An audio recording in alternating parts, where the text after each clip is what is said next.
Last video में हमने बात की इलेक्ट्रिक फील्ड के बारे में। हमने इलेक्ट्रोस्टैटिक के और भी बहुत सारे टॉपिक्स पे चर्चा की है। वीडियोस का लिंक डिस्क्रिप्शन में होगा, आप जाके देख सकते हैं। फिलहाल लास्ट की वीडियो में हमने बात की इलेक्ट्रिक फील्ड के बारे में, साथ ही साथ हमने बात की electric force of lines, electric lines of forces, यानी कि वैद्युत बल रेखाएं, वैद्युत क्षेत्र, इन सब चीज़ों के बारे में बात की। हमने और बात की पॉइंट चार्जेस की वजह से कितना इलेक्ट्रिक फील्ड जनरेट होता है इसके बारे में, है ना, यानी कि electric field due to a point charge. और साथ ही साथ हमने बात किया कि अगर a system of point charges यानी मल्टीपल चार्जेस आ जाएं, मल्टीपल पॉइंट चार्जेस आ जाएं, बहुत सारे बिंदु आवेश अगर हों और एक निकाय बनाए, एक पूरा सिस्टम बनाए, सो उनके कारण जो इलेक्ट्रिक फील्ड जनरेट होगा वो कैसा होगा और उसके लिए हम सॉल्यूशंस कैसे निकालेंगे। ठीक है, सपोज कीजिए कि आप एक शूज़ के शॉप में जाते हैं। ठीक है, एक शूज़ के शॉप में जाते हैं, जूतों की दुकान है ना, जूते या चप्पल जो भी हैं। सो वहाँ पे जनरली बहुत सारे साइजेस के शूज़ और ये स्लीपर्स वगैरह, सैंडल्स वगैरह रखे होंगे अलग अलग साइज़ के, 7, 8, 9, 10 बहुत सारी साइजेस आती हैं, 6 to 5 जो भी हो। ठीक है, तो अगर आप बताइए there are too many shoes, बहुत सारे वहाँ पे शूज़ हैं, बहुत सारे जूते हैं, लेकिन सारे जूते अलग अलग साइज़ के हैं। कोई 6 नंबर का है, कोई अलग मॉडल है, कोई 7 नंबर का है, कोई 8 नंबर का है ना, और सारे के मॉडल्स भी डिफरेंट हैं। तो क्या बताइए, वो एक सिस्टम बनेगा शूज़ का, लेकिन वो सारे सिस्टम में आप क्या कर सकते हैं, सिर्फ और सिर्फ मॉडल पसंद कर सकते हैं और साइज़ सेलेक्ट कर सकते हैं, लेकिन उनमें से कोई भी 2 को उठा के आप घर ले जा सकते हैं, क्योंकि सारे के सारे डिफरेंट साइज़ के हैं, सेम साइज़ के 2 जूते नहीं हैं। बट उसी जगह पे अगर शॉप के सामने अगर आप जाओ तो गोडाउन की बात होगी, शॉप में अगर सामने जाए और दुकानदार को बोले, सो वो डब्बे का एक जूता निकाल के आपको दिखाता है। सो दोनों क्या होते हैं, साइज और शेप में दोनों जूते एक बराबर होते हैं, लेकिन एक लेफ्ट पैर के लिए और एक राइट पैर के लिए, होता है कि नहीं होता है, और उसको हम बोलते हैं पेयर। यानी कि अगर 2 इक्वल साइज के या यूं कहें इक्वल मैग्नीट्यूड के बट अपोजिट पोलैरिटी यानी लेफ्ट और राइट, यहाँ पे चार्जेस के साथ क्या है, प्लस और माइनस। ठीक है, सो यानी प्लस और माइनस अलग अलग पोलैरिटी के बट इक्वल मैग्नीट्यूड के 2 चार्जेस अगर आपस में आए सो एक पेयर क्रिएट करते हैं, और पेयर्स का अपना अलग ही बात होता है। ठीक है, उसका अपना अलग ही वैल्यू होता है। मैंने कहा ना, गोडाउन में बहुत सारे जूते पड़े हुए हैं, लेकिन आप वहाँ से कोई 2 जूते तो उठा नहीं ले सकते, क्योंकि दोनों अलग अलग साइज़ के हैं, अलग अलग कलर्स के हैं, अलग अलग डिज़ाइंस के हैं दोनों जूते ही, कोई काम नहीं आएगा दोनों को लाने के बाद। बट अगर पेयर में हो और एक ही साइज़ के दोनों जूते हों, एक ही कलर के दोनों जूते हों, तो आप वो जूते घर ला के उसको यूज़ कर सकते हैं as according your size of foot, है ना। ठीक है, सो यहाँ पे हम बात करने वाले हैं चार्जेस के पेयर की। ठीक है, जिसमें एक चार्ज पॉजिटिव, एक चार्ज निगेटिव, दोनों की मैग्नीट्यूड सेम। ठीक है, और साथ ही साथ एक फाइनाइट डिस्टेंस पे वो बैठे हैं, एक पेयर क्रिएट कर रहे हैं, एक प्यारा सा खूबसूरत सा जोड़ा। ठीक है जी हाँ, बिल्कुल बात करने वाले हैं इलेक्ट्रिक डाइपोल के बारे में।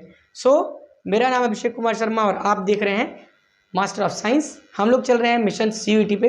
बिना वक्त गवाए चलिए सीखते हैं कुछ नया।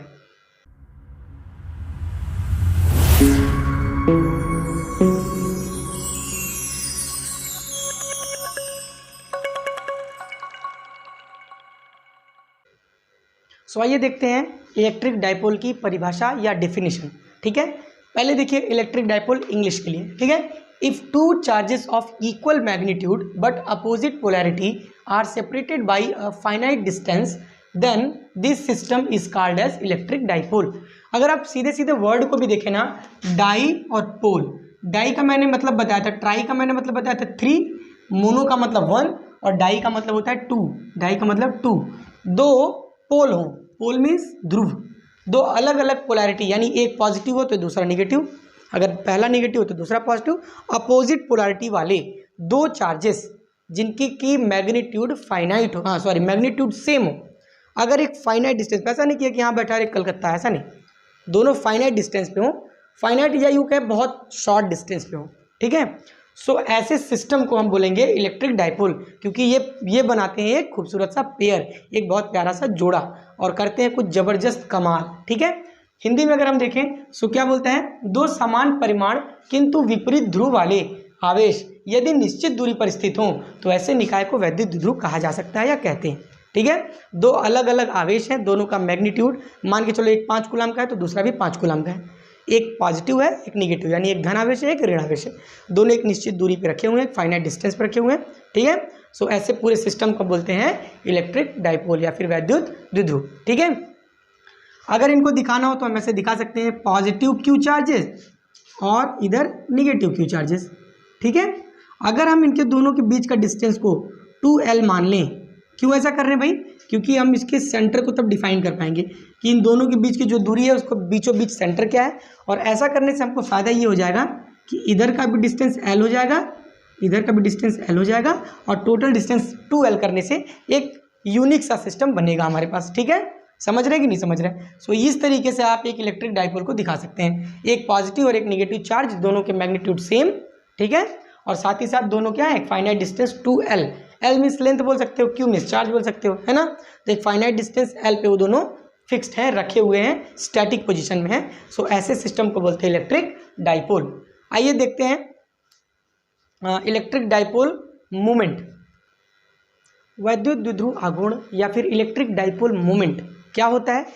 तो यूं कह सकते हैं कि जो इलेक्ट्रिक डाइपोल है, यानी कि दो आवेशों का ये जो निकाय है, इसकी स्ट्रेंथ क्या होगी, इसकी क्षमता क्या होगी, क्योंकि एक पॉजिटिव चार्ज है, एक नेगेटिव चार्ज है। ठीक है, एक पॉजिटिव चार्ज, एक नेगेटिव चार्ज, दोनों के इफेक्ट अलग अलग हैं, एक अट्रैक्ट करना चाहता है, एक रिपल करना चाहता है। ठीक है, जो भी पॉइंट चार्ज इसके इलेक्ट्रिक फील्ड में आएगा, जो भी बिंदु आवेश आएगा, उसके ऊपर ये क्या फोर्स लगाएंगे, इससे इसका जो रिलेशन है इसके डाइपोल मूवमेंट से बहुत तगड़ा है। ठीक है, सो डाइपोल मूवमेंट को एक तरीके से इलेक्ट्रिक डाइपोल का स्ट्रेंथ भी कहा जा सकता है। ठीक है, सो हम इसके लिए क्या करते हैं, the product of magnitude of either of one charge and the distance between the charges of a dipole is called an electric dipole movement. या यूं कहें कि जो भी दो चार्ज होंगे, यहाँ पे पॉजिटिव Q और यहाँ पे निगेटिव Q। ठीक है, इन दोनों चार्जेस में किसी का भी मैग्नीट्यूड, चाहे इसका, साइन से मतलब नहीं है। पॉजिटिव का लेंगे तो पॉजिटिव लगाने की जरूरत नहीं है, निगेटिव का लेंगे तो निगेटिव लगाने की जरूरत नहीं है। ठीक है, ऑलवेज पॉजिटिव माना जाता है उसको। ठीक है, so either of the magnitude of charges, चाहे इसका, क्योंकि मैग्नीट्यूड दोनों का ही सेम है। मैंने बताया कि मैग्नीट्यूड सेम होना चाहिए, तो चाहे इसका लो, कोई फर्क नहीं पड़ने वाला। साथ ही साथ उसके बीच का जो डिस्टेंस है, यानी कि 2L, इन दोनों का अगर हम प्रोडक्ट कर दें, मल्टीप्लाई कर दें या गुणा कर दें, यानी वैद्युत द्विध्रुव के किसी एक आवेश का परिमाण किसी भी एक आवेश का, क्योंकि दोनों बराबर है, तथा दोनों आवेशों के बीच की दूरी, को गुणनफल अगर हम कर दें, गुणा कर दें, तो जो हमारे पास प्रोडक्ट मिलेगा that is called as electric dipole moment या फिर वैद्युत द्विध्रुव आघूर्ण। इसे हम जनरली P से डिनोट करते हैं, कैपिटल P। ठीक है, स्मॉल p से डिनोट करते हैं, small p is equal to, जैसा वो बोल रहा है वैसा करें, सो Q इंटू 2L। ठीक है, ये फॉर्मूला होता है इलेक्ट्रिक डाइपोल का। यहाँ पे P is equal to 2QL। तो यानी ध्यान से देखिए तो Q का यूनिट क्या होता है बताइए, कूलाम, और इंटू लिखने के लिए डैश, L का मतलब लेंथ यानी कि मीटर, कूलाम मीटर, या इसको ये बोले CM। तो इसका जो यूनिट होता है यानी कि मात्रक, वो क्या होता है, कूलाम मीटर। इसका मात्रक होता है coulomb metre. Electric dipole movement, जल्दी से इसको नोट कर लीजिए। सो हम समझ चुके हैं इलेक्ट्रिक डाइपोल क्या है, एक बहुत ही प्यारा सा कपल या एक बहुत ही प्यारा सा जोड़ा। ठीक है, जो कि क्या है, ताकत में एक दूसरे के बराबर, मैग्नीट्यूड में एक दूसरे के बराबर, लेकिन अलग अलग क्वालिटी वाला, एक पॉजिटिव तो दूसरा निगेटिव। ठीक है, अब अगर बात करें कि ऐसे किसी जोड़े को एक इलेक्ट्रिक फील्ड में अगर हम रख दें, ठीक है, इलेक्ट्रिक फील्ड की डायरेक्शन एक फिक्स होती है, जिस भी पॉइंट चार्ज की वजह से वो इलेक्ट्रिक फील्ड है, अगर पॉजिटिव की वजह से फील्ड है तो बाहर की तरफ, अगर नेगेटिव की फील्ड है तो अंदर की तरफ। ये तो पहले ही पढ़ चुके हैं हम लोग। अगर आपने वीडियो नहीं देखा है तो डिस्क्रिप्शन में लिंक है, जाके वहाँ देखिए कि कैसे इलेक्ट्रिक फील्ड जनरेट होता है और उसकी डायरेक्शन को कैसे हम डिफाइन करते हैं। ठीक है, और अगर आपने वीडियोस देखी है तो आप समझ ही रहे होंगे कि अगर पॉजिटिव की वजह से है, किसी पॉजिटिव चार्ज की वजह से है, तो इलेक्ट्रिक फील्ड कैसा होगा, बाहर की तरफ डायरेक्शन होगा उसका।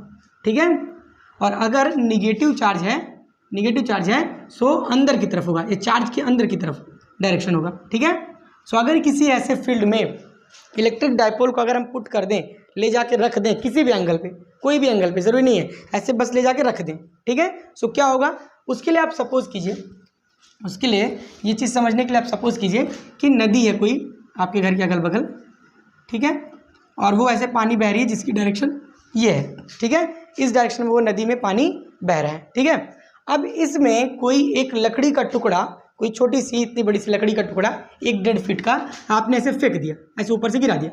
ठीक है, ये लकड़ी का टुकड़ा है, आपने गिरा दिया, पानी की डायरेक्शन ये है, तो क्या होगा बताइए, कॉमन सेंस लगा के जल्दी से बताइए क्या होना चाहिए। जाहिर सी बात है कि वो लकड़ी का टुकड़ा पानी के बहाव के कारण उसके ऊपर एक इस डायरेक्शन में फोर्स लगेगा, और साथ ही साथ क्या है, इसको बताइए, इस डायरेक्शन में फोर्स लगेगा, और ये चूंकि एक पर्टिकुलर एंगल पे है, जब तक इस पे फोर्स लगेगा तब तक यहाँ पे फोर्स लग के ये पूरा का पूरा पानी को, ये पूरे के पूरे इलेक्ट्रिक क्या बोलते हैं लकड़ी को, वो क्या करेगा, सीधा करने का कोशिश करेगा, इधर घुमाने का कोशिश करेगा, ये नीचे और इसके इधर, और लकड़ी क्या हो जाएगी, बिल्कुल सीधी हो जाएगी और पानी की धारा में बहने लगेगी। होगा कि नहीं होगा? अब बताइए कि अगर इसी तरीके से इलेक्ट्रिक फील्ड में जिसकी डायरेक्शन ये इधर हो मान के चलो, और ये इलेक्ट्रिक फील्ड कैसी है, पॉजिटिव चार्ज के कारण बनी हुई इलेक्ट्रिक फील्ड है, ठीक है।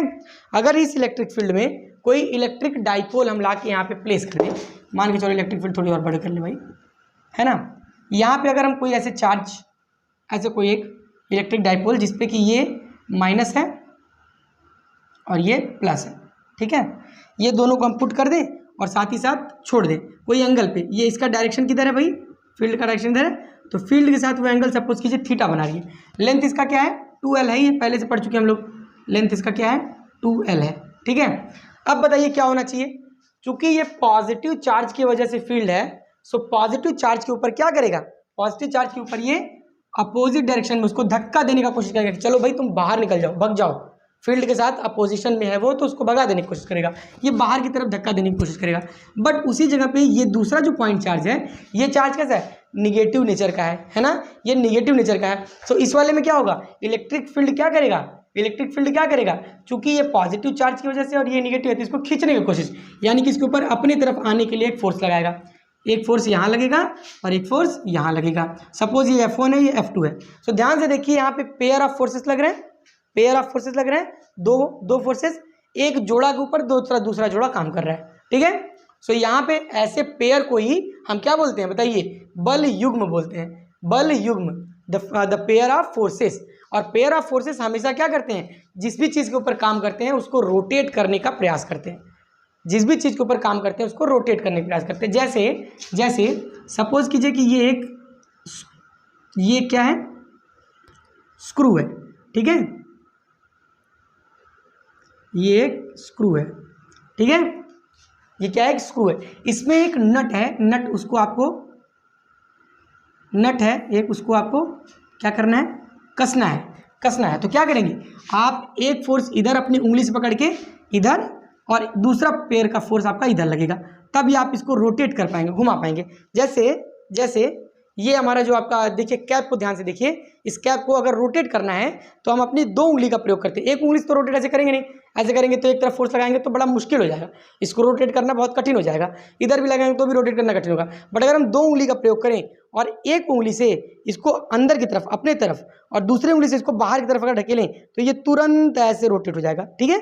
और अगर फिर चाहें तो फिर से एक उंगली से बाहर की तरफ, एक उंगली से अंदर तरफ, फिर ये रोटेट हो जाएगा, ठीक है। सो किसी भी चीज़ को रोटेट करने के लिए एक पेयर ऑफ फोर्स लगाना बड़ा जरूरी है, ठीक है। और उस पेयर ऑफ फोर्स को हम हमेशा क्या बोलते हैं, टॉर्क बोलते हैं। और वो टॉर्क किसके ऊपर काम करेगा, ये इलेक्ट्रिक डाइपोल के ऊपर काम करेगा, इलेक्ट्रिक फील्ड में, और वो चाहेगा कि इसको सीधा कर दें, सो वो जो टॉर्क लगेगा उसका डिफिनीशन आपको बता दिया गया है कि जब भी इलेक्ट्रिक फील्ड में कोई डाइपोल, यानी कि जब भी विद्युत क्षेत्र में कोई वैद्युत द्विध्रुव रखा जाता है, ठीक है, किसी एंगल यानी किसी कोण पे, तो उसके दोनों सिरों पे दो बल युग्म कार्य करने लगते हैं, जो उसको विद्युत क्षेत्र की दिशा में, यानी कि डायरेक्शन ऑफ इलेक्ट्रिक फील्ड की तरफ मोड़ने का प्रयास करते हैं, ठीक है। और उसके लिए हम इसको दर्शाते हैं टॉर्क को उल्टे जे से, या यूं कहें टाउ से। इसका नाम है टाउ, टाउ दादा नहीं, टाउ, क्या नाम है इसका, टाउ, ठीक है, इसका नाम है टाउ। सो टाउ से इसको हम दिखाते हैं, और टाउ इज इक्वल टू होता है small p capital E sine theta, ये इसका फॉर्मूला है, small p capital E sine theta, ठीक है। यानी कि स्मॉल p क्या है भाई बताइए, डाइपोल मोमेंट, क्या है, डाइपोल मोमेंट। इससे बड़े आसानी से इससे रिलेटेड क्वेश्चंस आपको सॉल्व हो जाएंगे। ऐसे दे देगा कि मान के चलिए 2 कूलाम का एक इलेक्ट्रिक डाइपोल है, जो कि एक 10 वोल्ट पर मीटर की इलेक्ट्रिक फील्ड में, 10 वोल्ट पर मीटर होता है ना इलेक्ट्रिक फील्ड का यूनिट, 10 वोल्ट पर मीटर इलेक्ट्रिक फील्ड में प्लेस किया हुआ है at a degree of 90 degree, उन 90 डिग्री के एंगल पे प्लेस किया गया है। तो बताइए उसके ऊपर लगने वाला टॉर्क क्या होगा। और अगर डाइपोल का जो लेंथ है वो आपको दिया है, मान के चलो 1 मीटर 2 मीटर जो भी, सेंटीमीटर जो भी दिया है। सो ऐसे सारे डॉक्यूमेंट्स आपको देके, सारे डिटेल्स आपको देके वो टाउ पूछ सकता है, या आपको टाउ दे देगा, मोमेंट दे देगा, ठीक है, एंगल दे देगा, इलेक्ट्रिक फील्ड पूछ लेगा। आपको इलेक्ट्रिक फील्ड टाउ दे देगा, एंगल दे देगा, तो डाइपोल मोमेंट पूछ लेगा, डाइपोल का लेंथ पूछ लेगा, चार्ज का वैल्यू देके, मतलब बहुत सारे वेरिएबल्स इसमें हैं। सो इससे तमाम तरीके के क्वेश्चंस बनते हैं और आप आसानी से इसको सॉल्व कर सकते हैं। अभी देखेंगे आने वाली वीडियोज में हम इससे न्यूमेरिकल भी देखेंगे। यहाँ पे ई क्या है, इलेक्ट्रिक फील्ड है, इलेक्ट्रिक फील्ड है।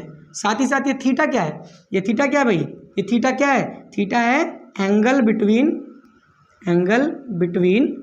Dipole and electric field, electric field और डाइपोल के बीच का एंगल है, ठीक है। सो यहाँ से एक क्वेश्चन और बनता है बड़ा अच्छा सा।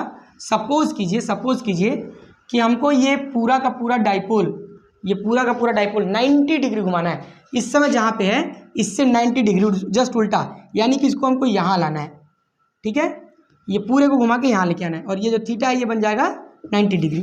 उस केस में टॉर्क कितना काम करेगा, उस केस में ये बल युग्म का आघूर्ण या यूं कहें पेयर ऑफ फोर्सेस कितना लगेगा।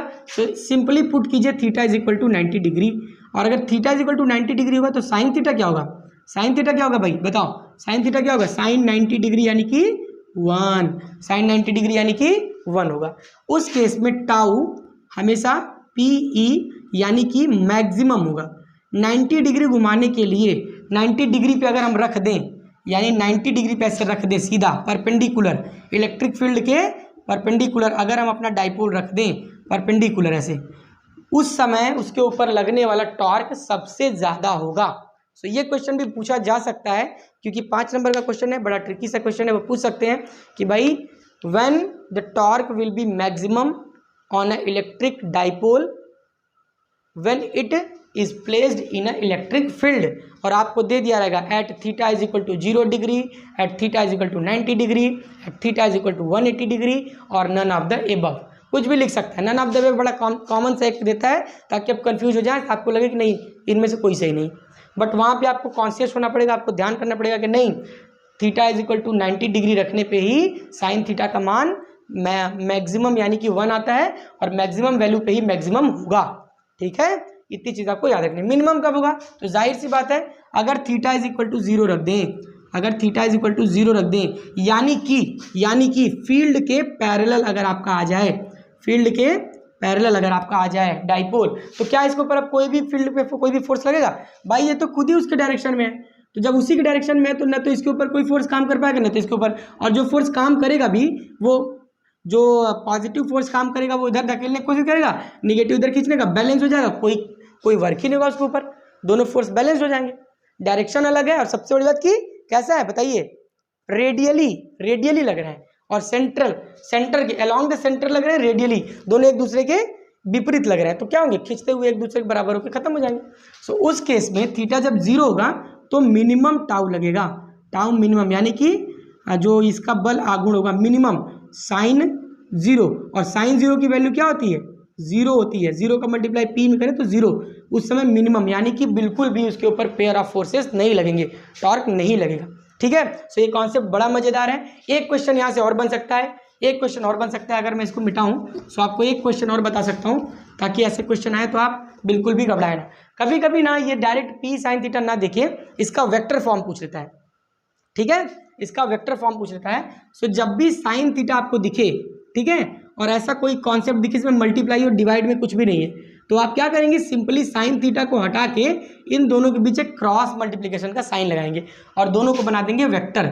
सो tau is equal to P cross E, so tau is equal to P cross E। यहाँ पे ये एक फॉर्मूला आपके लिए बन गया है, ठीक है, P क्रॉस E याद रखिएगा। तो आपको कभी कभी ये दे देगा, P क्रॉस E दे देगा, तब आप कंफ्यूज मत होना कि सर साइन थीटा तो है ही नहीं, तो यानी ये फॉर्मूला गलत है ना। साइन थीटा जैसे ही हटा ये क्रॉस मल्टीप्लिकेशन में यानी कि वेक्टर मल्टीप्लिकेशन में बदल गया। वेक्टर मल्टीप्लिकेशन 3 टाइप का होता है, इसके ऊपर डिस्कशन हमने कर लिया ऑलरेडी, और बड़ा ही ब्रीफ डिस्कशन किया है ना। वेक्टर का होता क्या है, वेक्टर एडिशन कैसे होता है, वेक्टर सब्ट्रैक्शन कैसे होता है, वेक्टर का मल्टीप्लिकेशन कैसे होता है, क्रॉस प्रोडक्ट क्या होता है, डॉट प्रोडक्ट क्या होता है, सारी की सारी चीज़ों पे एक बहुत ही खूबसूरत सी चर्चा हम लोगों ने की है। ठीक है, और वो वीडियो अगर आप गलती से नहीं देख पाए हैं, अगर आप चूक गए हैं, तो उसका भी लिंक डिस्क्रिप्शन में है, आप प्लेलिस्ट में जाके भी देख सकते हैं। CUET 2022 फिजिक्स प्लेलिस्ट है, उस प्लेलिस्ट में जाके आप नीचे अगर स्क्रॉल डाउन करेंगे तो आपको वीडियो मिल जाएगा। ठीक है, मैथमेटिकल टूल्स में ये वेक्टर की बातें हमने बताई हैं। सो अगर थोड़ा भी दिक्कत यहाँ पे आ रही है तो आप प्लीज़ उस वीडियो को जाके जरूर देखें। ठीक है, सो यहाँ पे एक क्वेश्चन इससे भी बन सकता है। अच्छा, एक चीज़ पीछे छूट गया, इलेक्ट्रिक डाइपोल का डायमेंशन भी हम लोग देख लें। इलेक्ट्रिक डाइपोल का डायमेंशन देख लें तो इलेक्ट्रिक डाइपोल मूवमेंट हमने क्या बताया, 2QL। सो 2 को अगर हटा दें तो Q यानी कि क्या होता है, कूलम, और L यानी कि लेंथ। लेंथ का तो सीधा सीधा मीटर हो जाएगा, और मीटर को दिखाते हैं किससे, डायमेंशनल फार्मूला में L से। लेकिन Q यानी कि चार्ज, चार्ज क्या होता है, Q is equal to I into T. ये हमेशा हम यूज़ करते हैं क्योंकि पर्टिकुलरली आवेश यानी कि चार्ज को दिखाने के लिए कोई डायमेंशन अलग से नहीं डिफाइन किया गया है। सो हमने क्या किया, A से एम्पियर और T से टाइम ले लिया। सो यहाँ पे क्या क्या मिल जाएगा हमको, ALT मैग्नीट, सॉरी मास तो इसमें होता नहीं तो मास को 0 कर दें, L1 T1 और A। ये आपका क्या हो जाएगा, dimensional formula of electric dipole movement, या यूँ कहें वैद्युत द्विध्रुव आघूर्ण का क्या है ये, डायमेंशनल फार्मूला यानी कि विमीय सूत्र। इसको भी नोट डाउन कीजिए, ये भी क्वेश्चन आपसे जनरली पूछा जा सकता है। ठीक है, सो ऐसे सारे क्वेश्चंस का आप बिल्कुल शॉर्ट नोट्स बनाते चलिए, इसीलिए चीज़ों को बहुत शॉर्ट में बता रहे हैं। हालांकि इसका ब्रीफ डिस्कशन किया जा सकता है घंटे 2 घंटे तक, कोई दिक्कत नहीं है। दुनिया भर के एग्जाम्पल्स हैं, बहुत सारे बेहतरीन कॉन्सेप्ट इससे रिलेटेड है, लेकिन पढ़ना सिर्फ उतना है जितना आपको काम कर जाए। क्यों, क्योंकि टाइम का शॉर्टेज है। ठीक है, जल्दी से इसको नोट डाउन कर लीजिए। अच्छा, अगर हम टाउ का भी अगर डायमेंशनल फार्मूला देखना चाहें तो क्या है, P क्रॉस E है, P क्रॉस E है। E का डायमेंशनल फार्मूला पहले ही देख चुके हो, उसी में P का डायमेंशनल फार्मूला भी रख दो। ठीक है, E का देख चुके हो, P का भी रख दो। क्या था E का, न्यूटन पर न्यूटन, बताओ जी क्या था, E is equal to F over Q, newton per coulomb, Newton per coulomb, Newton per कुलाम। E का था न्यूटन पर कुलाम इंटू P का क्या बताया मैंने, P का क्या बताया, कुलाम मीटर, कुलाम मीटर यानी कि लेंथ, L लिख दें, L। ठीक है, सो इसका तो अभी जस्ट हमने निकाला, क्या है भाई बताइए, m0 LTA। और इसका भी निकाल लीजिए, न्यूटन पर कुलाम, न्यूटन क्या होता है, ml power minus 2, ml power minus 2। ये क्या होता है, न्यूटन यानी कि फोर्स का, अपॉन कुलाम, कुलाम क्या हुआ 80, तो ऊपर लेके गया तो क्या मिला, ml की पावर माइनस 3 a की पावर माइनस 1। ये था किसका, इलेक्ट्रिक फील्ड का। लिख लो यहाँ पे ml power minus 3 a power minus 1। ठीक है, और अगर इन दोनों को मिलाया तो जो ये बोलते हैं, क्या नाम है इसका, टाउ यानी कि टॉर्क, टॉर्क का क्या क्या मिल जाएगा, 0 + 1 तो m की पावर 1, 1 + 1 m की पावर L की पावर, दिख रहा है कि नहीं दिख रहा है, दिख रहा है, L की पावर 2। ठीक है, और T और ये T यहाँ पे 1 है, यहाँ पे -3 है, सो T की पावर -2 हो जाएगा, T की पावर -2। यहाँ पे A है, यहाँ पे -A है, तो 1 खत्म हो जाएगा, ±0 हो जाएगा। सो यहाँ पे क्या मिल जाएगा, ml की पावर 2 T की पावर -2। ठीक है, और यहाँ पे कभी कभी आपसे पूछा जा सकता है, क्या पूछा जा सकता है भाई बताइए, कभी कभी पूछा जा सकता है कि निम्न में से यानी कि from the following which is the whose dimensional formula is equal to the dimensional formula of torque, torque के डायमेंशनल फार्मूला के इक्वल कौन सा डायमेंशनल फार्मूला है। सो ये वाला जो डायमेंशनल फार्मूला है ml की पावर 2 T की पावर -2, ये एनर्जी का भी है, वर्क का भी है। ठीक है, इस तरीके से और भी बहुत सारे वहाँ पे ऑप्शंस दिए रहेंगे, सबका डायमेंशनल फार्मूला निकाल के आपको इससे मैच कराना पड़ेगा, और तब जाके आपको पता चलेगा कि किसके बराबर ये डायमेंशनल फार्मूला है।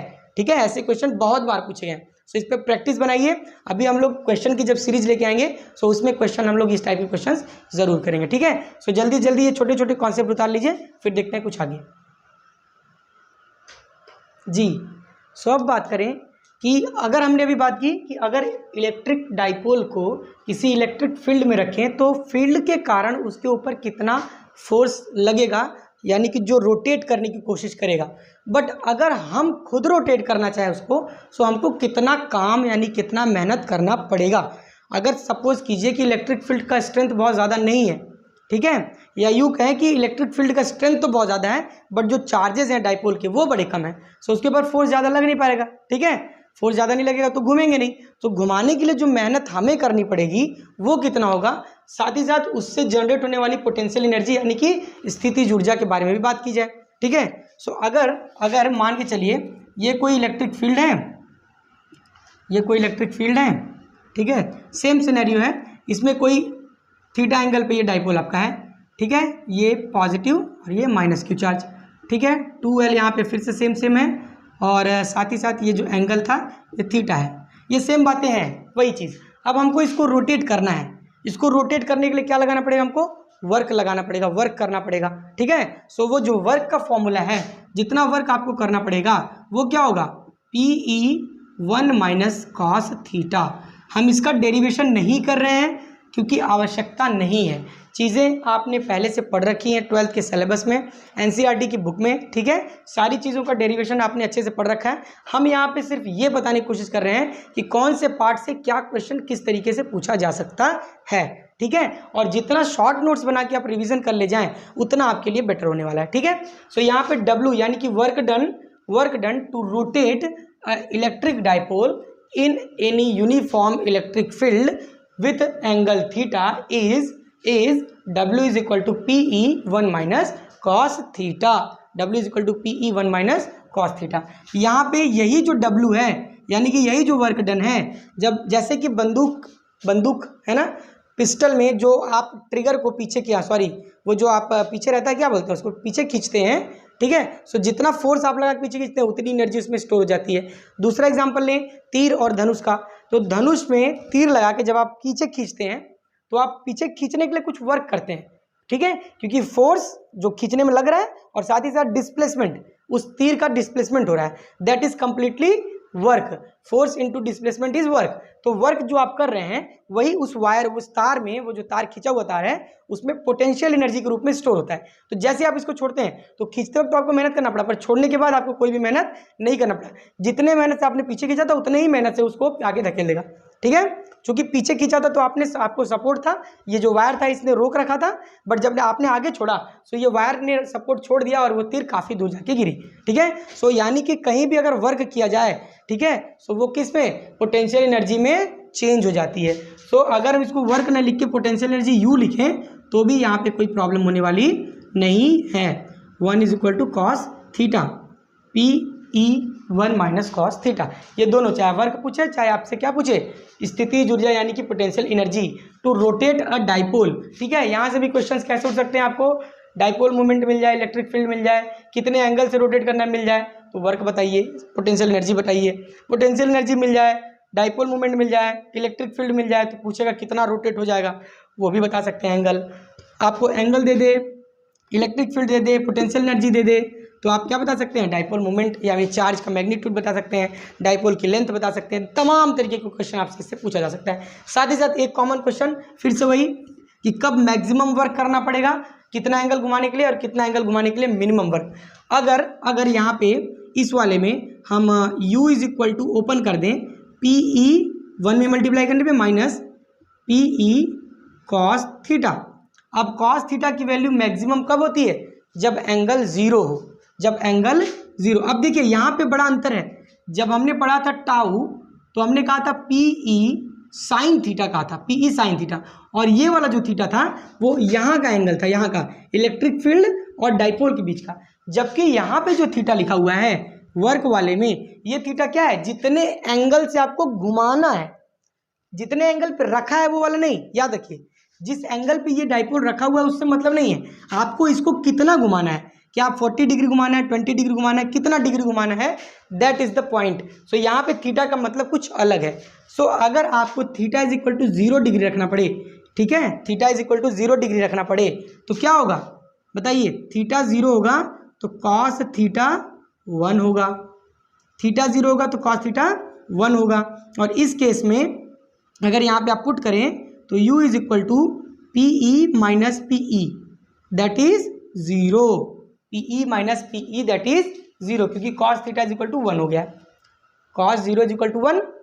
और अगर theta is equal to 90 degree put किया जाए, theta is equal to 90 degree put किया जाए तो क्या होगा, बताइए, cos theta is equal to 0 हो जाएगा। और उस केस में आपको u क्या मिल जाएगा, PE माइनस 0, यानी कि u is equal to PE, एक पॉजिटिव वैल्यू मिलेगी। लेकिन अगर आपसे पूछा जाए कि मैक्सिमम कब होगा, मैक्सिमम पोटेंशियल एनर्जी कब स्टोर होगी, उसके लिए आपको क्या करना पड़ेगा, मैक्सिमम पोटेंशियल एनर्जी के लिए आपको theta is equal to 180 degree रखना पड़ेगा। क्यों, क्योंकि theta is equal to 180 degree रखेंगे तो क्या मिलेगा, cos theta is equal to -1 मिलेगा। इस -1 को अगर यहाँ पुट करेंगे यहाँ पे तो क्या मिलेगा, u is equal to PE minus PE, है ना, क्योंकि कॉस थीटा का वैल्यू -1, इसमें मल्टीप्लाई किया तो -PE minus plus u is equal to PE plus PE, यानी कि 2PE। ये मैक्सिमम पोटेंशियल एनर्जी होगी और ये मिनिमम होगी। जब आपको 0 डिग्री यानी कि रोटेट करना ही नहीं है तो पोटेंशियल एनर्जी कहाँ से आएगी, 0 डिग्री का मतलब कुछ नहीं, रोटेट ही नहीं करना है। और जब आपको 90 डिग्री यानी कि परपेंडिकुलर लाना है तो हाफ, और अगर आपको एक पूरा चक्कर घुमाना है 180 डिग्री तो कितना होगा, 2PE, तो वो सबसे ज़्यादा पोटेंशियल एनर्जी उसमें स्टोर होगी। ठीक है, सो ये क्वेश्चन भी पूछा जा सकता है कि कब इलेक्ट्रिक डाइपोल को, कब इलेक्ट्रिक फील्ड में घुमाने पे, कितने एंगल से घुमाने पे मैक्सिमम एनर्जी स्टोर होगी या मैक्सिमम वर्क करना पड़ेगा। सो आप तुरंत बताएंगे theta is equal to 180 degree घुमाने पर। ठीक है, या पूछेगा मिनिमम कब करना होगा तो theta is equal to 0 degree, जब उसको घुमाना ही नहीं है। बड़े कॉन्सेप्चुअल सवाल है और ये पूछे जाते हैं। ठीक है, सो आप इसको नोट डाउन कर लीजिए, 1 मार्क में इसको आप नोट्स बना के इसको लिख लीजिए जल्दी से। फिर एक बार देखते हैं कि अगर डाइपोल को डायरेक्ट ऐसे रखा जाए सो ये पॉजिटिव चार्ज की वजह से कुछ इलेक्ट्रिक फील्ड जनरेट होगा, माइनस चार्ज की वजह से कुछ इलेक्ट्रिक फील्ड जनरेट होगा, तो टोटल इलेक्ट्रिक फील्ड कितना जनरेट होगा एक डाइपोल की वजह से, इस बारे में हम चर्चा करेंगे। पहले आप इसको नोट डाउन कर लीजिए। सो अगर बात करें electric field due to electric dipole, यानी कि वो प्यारे से इलेक्ट्रिक चार्जेस के जोड़े का बैठना आपस में, वहाँ पे कैसा एक फील्ड जनरेट करता है, कैसा माहौल जनरेट करता है ना। अब देखो, अगर एक सपोज कीजिए एक मेल और एक फीमेल किसी एक पार्क में, ठीक है, किसी बेंच पे बैठे हैं, ठीक है, सपोज कीजिए दोनों अच्छे फ्रेंड्स हैं, ठीक है, बैठे हैं। अब क्या होगा, दोनों आपस में बातें कर रहे हैं, काफ़ी दिलचस्प बातें हो रही हैं, स्कूल की, कॉलेज की या कहीं की भी कोई भी बातें, काफ़ी इंटरेस्टिंग बातें हो रही हैं। ठीक है, अब ध्यान दीजिएगा, अगर उस बात के बीच में कोई मेल आके इंटरप्शन करता है सो क्या चाहेगा, मेल आएगा तो जनरल सी बात है ये मेल पर्सन उसको सोचेगा कि तुम जाओ ताकि हमारा डिस्टर्बेंस ना हो, और फीमेल सोचेगी कि नहीं, हम मेल पर्सन है, ये भी कुछ इंटरेस्टिंग ही बात करेगा, तो वो क्या करेगी, वो उसको बात करने के लिए शायद हो सकता है इन्वॉल्व करना चाहे। बट उसी जगह पे अगर कोई फीमेल फ्रेंड आती है सो क्या चाहेगी, जो फीमेल पहले से एग्जिस्ट कर रही थी, वहाँ पहले से बैठी हुई थी, वो सोचेगी कि ये चली जाए और हमारी बातें चलती रहें, हमारी बातें डिस्टर्ब ना हो, जबकि मेल चाहेगा कि भाई फीमेल भी इस बात में हमारे इन्वॉल्व हो जाए। ठीक है, सो एक ऐसा माहौल क्रिएट होगा कि अपोजिट पोलैरिटी वाले जो चार्जेस आएंगे सो कभी पॉजिटिव चार्ज हावी हो जाएगा, सो कभी नेगेटिव चार्ज हावी हो जाएगा। ठीक है, सो देखते हैं फील्ड कैसे जनरेट होती है। सपोज कीजिए कि यहाँ पे एक -q चार्ज है और यहाँ पे एक +q चार्ज है। याद रखिएगा, कभी भी इलेक्ट्रिक डाइपोल आप बनाइएगा, कभी भी इलेक्ट्रिक डाइपोल, सो हमेशा माइनस चार्ज को लेफ्ट साइड और प्लस चार्ज को राइट साइड ही लिखिएगा। ठीक है, ऐसा क्यों, क्योंकि जो हमारा कार्टेशियन कर्व है उसमें हमने हमेशा से ही लेफ्ट को माइनस और राइट को पॉजिटिव मान के चला है। हम लोग हमेशा लेफ्ट को माइनस और राइट को पॉजिटिव मानते चले हैं। ठीक है, सो यहाँ पे भी लेफ्ट साइड में माइनस और राइट साइड में प्लस चार्ज हम मान के चलेंगे। ये इसका सेंटर हो गया, इसका डिस्टेंस L और इसका डिस्टेंस भी L। ठीक है, ये आपका क्या बन गया, इलेक्ट्रिक डाइपोल बन गया, ज़बरदस्त तरीके का। अब देखिए दो पोजीशन है, एक तो इसके इस एक्सियल लाइन पे कोई चार्ज रखा जाए, देखिए इलेक्ट्रिक फील्ड कुछ इसका ऐसा जनरेट हो गया पॉजिटिव वाला, और साथ ही साथ कुछ इसका जनरेट हो गया निगेटिव वाला। यहाँ से ऐसे इसको मिटाएं थोड़ा हाफ। ठीक है, ये एक इलेक्ट्रिक फील्ड जनरेट हुआ दोनों लोग का। ठीक, ये इलेक्ट्रिक फील्ड जनरेट हुआ। अब क्या होगा, इलेक्ट्रिक फील्ड के अंदर एक्सियल पोजीशन, उसके एक्सिस पे, उस दोनों चार्ज को मिलाने वाली जो रेखा है, जो मिलाने वाली लाइन है, that is called axis of dipole. और उस एक्सिस यानी कि अक्ष पे अगर कोई बिंदु चार्ज आ जाए, कोई बिंदु आवेश आ जाए, पॉजिटिव टेस्ट चार्ज आ जाए, सो क्या होगा, जाहिर सी बात है पॉजिटिव वाला भयानक फोर्स लगाएगा, उतना ही निगेटिव वाला भी फोर्स लगाएगा। दूसरा कंडीशन ये है कि एक्सियल पोजीशन में ना आके कहीं और हो, यहाँ हो, यहाँ हो, यहाँ हो, यहाँ हो, कहीं भी, तो उसको बोला जाएगा इक्वेटोरियल, नॉन एक्सियल पोजीशन। और अगर बिल्कुल सेंटर वाली पॉइंट पे आ जाएगा तीसरा, तो बोला जाएगा इक्वेटोरियल पोजीशन। 3 तरीके की पोजीशन होंगे, अक्षीय स्थिति, निरक्षीय स्थिति और साथ ही साथ कैसा होगा बताइए, अक्षीय स्थिति, निरक्षीय स्थिति। पहली स्थिति को बोलते हैं अपन एक्सियल पोजीशन, दूसरे इसी को tan A पोजीशन भी बोला जाता है, tan A पोजीशन, ठीक है। दूसरा पोजीशन अपने पास नॉन एक्सियल या इसी को बोलते हैं इक्वेटोरियल,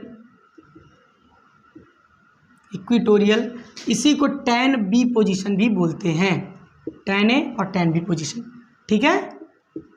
दोनों के फिगर में बनाता हूं। अगर एक्सियल पोजीशन में होगा, ठीक है, सो चार्ज इसके एक्सिस के अलोंग कहीं यहाँ पे पॉइंट P पे होगा, पॉजिटिव टेस्ट चार्ज Q0 मान के चलो, ठीक है। ये -Q, ये +Q, ये L और ये कंप्लीटली 2L। इस वाले पोजीशन में एक्सियल पोजीशन या यूँ कहें हिंदी में इसको बोलते हैं अक्षीय स्थिति, इसको बोलते हैं निरक्षीय स्थिति, ठीक है। सो एक्सियल पोजीशन में अगर बात करें, किसी पॉइंट चार्ज पॉइंट P पे कोई पॉइंट चार्ज Q0 अगर आए इसके इलेक्ट्रिक फील्ड के अंदर जो जनरेट कर रहा है, सो उस फील्ड की इंटेंसिटी कैसे भी निकलेगी, E = 1/4πε0 2p/r³। इस फॉर्मूले से हम निकाल सकते हैं, जहाँ पे ये क्या है, कांस्टेंट है जिसकी वैल्यू 9 × 10⁹, ठीक है। साथ ही साथ P क्या है, भाई बताइए, डाइपोल मोमेंट या यूँ कहें Q × 2L के बराबर है।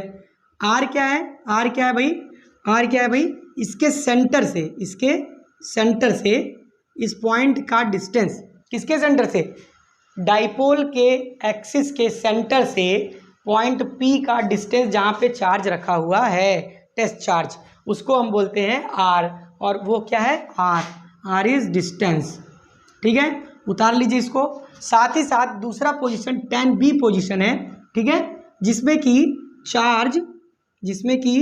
चार्ज ये बिल्कुल जो स्ट्रेट लाइन गई है ना बीचों बीच वाली, इस पे कहीं P पे एग्जिस्ट करता है। सो इसकी भी लेंथ क्या है, R ही है, इसकी भी लेंथ R ही है, या पॉइंट चार्ज Q0 है, ठीक है।